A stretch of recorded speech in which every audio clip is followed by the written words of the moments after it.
A lot of times clients ask me during work injury, well, they can't fire me. I can't be fired after a work injury, can I? And the answer is, yeah, they can. But there's a lot of limitations depending upon why your employer wants to or has to fire you.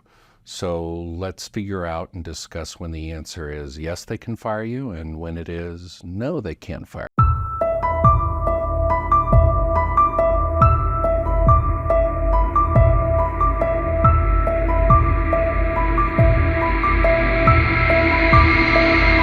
This is Kaplan Morrell with law from Kaplan Morrell, and we've been helping injured and disabled workers and their families get the benefits that they deserve for work injuries since 1997. If this video helps you, please consider following us, liking, subscribing, and if you have any questions, please feel free to comment below. So today I'm going to answer a common question that I get from a lot of injured workers because many people think that they can't be fired after they have a work injury or if they have what's called an active workers' compensation case. And the answer is, as always, it depends. So we're going to talk about when you can be lawfully terminated and when you can't. We'll talk about whether you could be fired because of a work injury.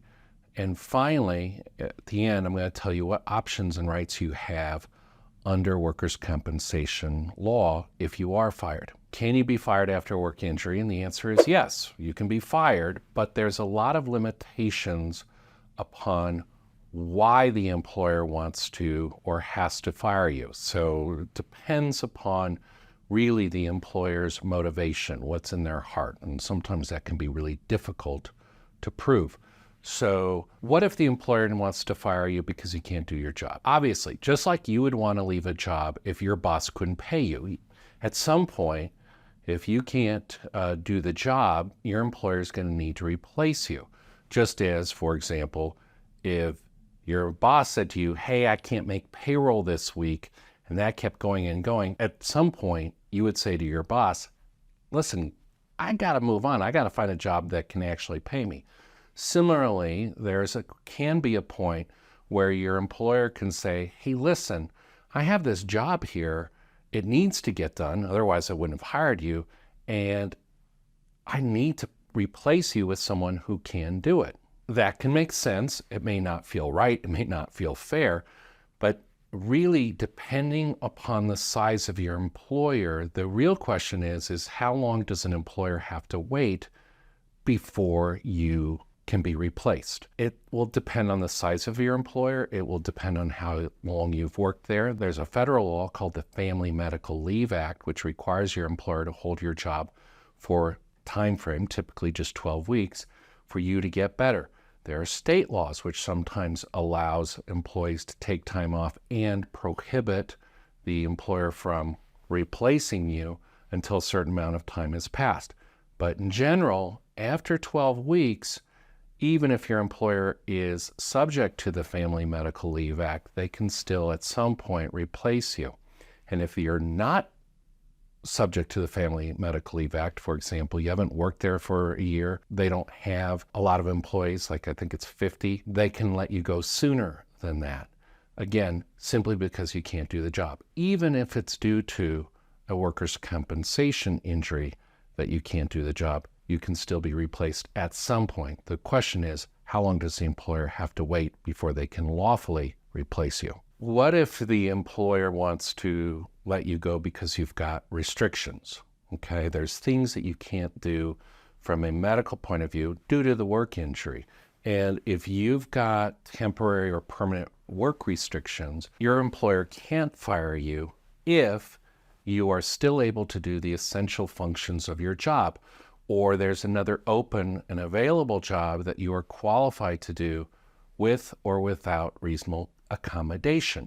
Now, I have used all of those words and a lot of them very deliberately and precisely because the law is pretty complicated and specific. So you definitely need to consult us or another attorney if you have questions on that. An employer in general is not allowed to fire you simply because you have restrictions if you're still able to do the essential functions of your job or another open and available job that you're qualified to do.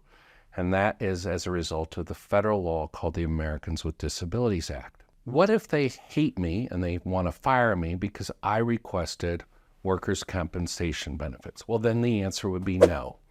It's unlawful for an employer to fire an employee simply for asking for workers' compensation benefits. Hey, I need medical care.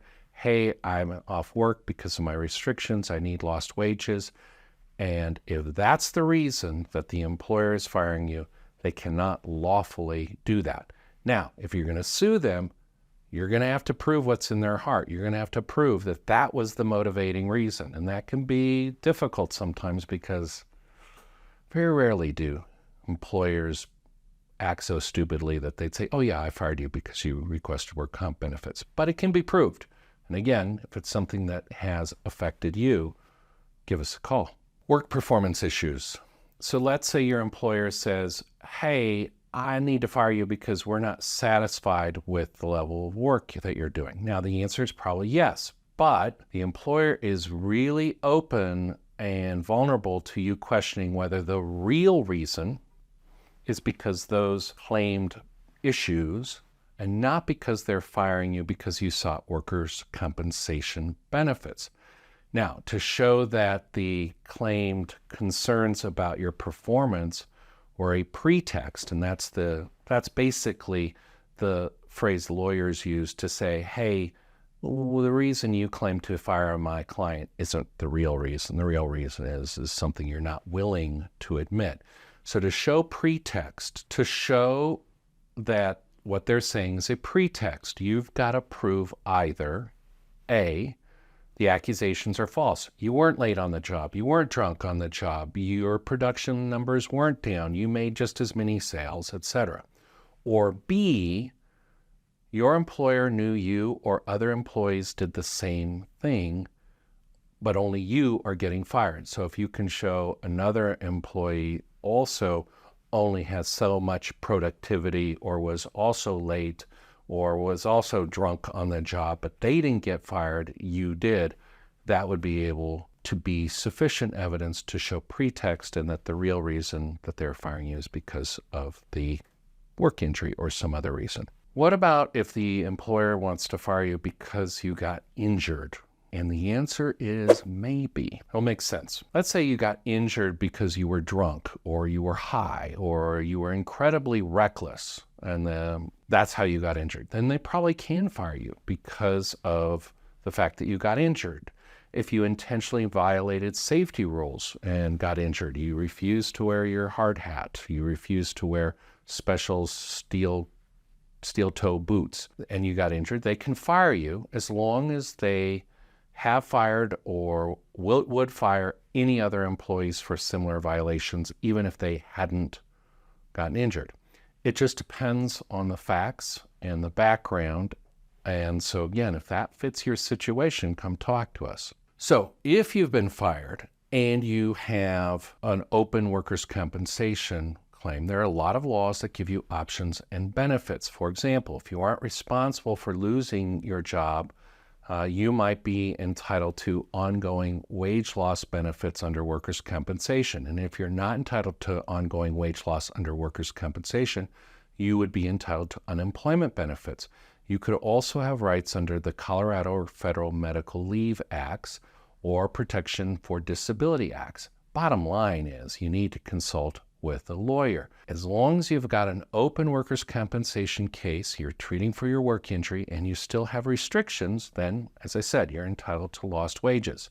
And if the insurance carrier refuses to pay you lost wages, claiming you were responsible for the loss of your job, then you can and should talk to us, because we fight those accusations all the time to get our clients the wage loss benefits they deserve. Hey, I hope this video was helpful to you. If you or a member of your family need help with a work injury, please get in touch with us. I'm going to put all the information there. You can text us, you can phone call us, WhatsApp, all of those things.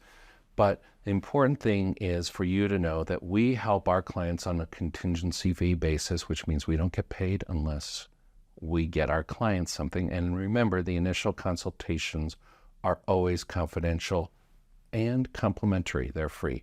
So call us, text us, go to our website. We're going to give you peace of mind knowing what your rights are. And with that, thank you for spending part of your day with me.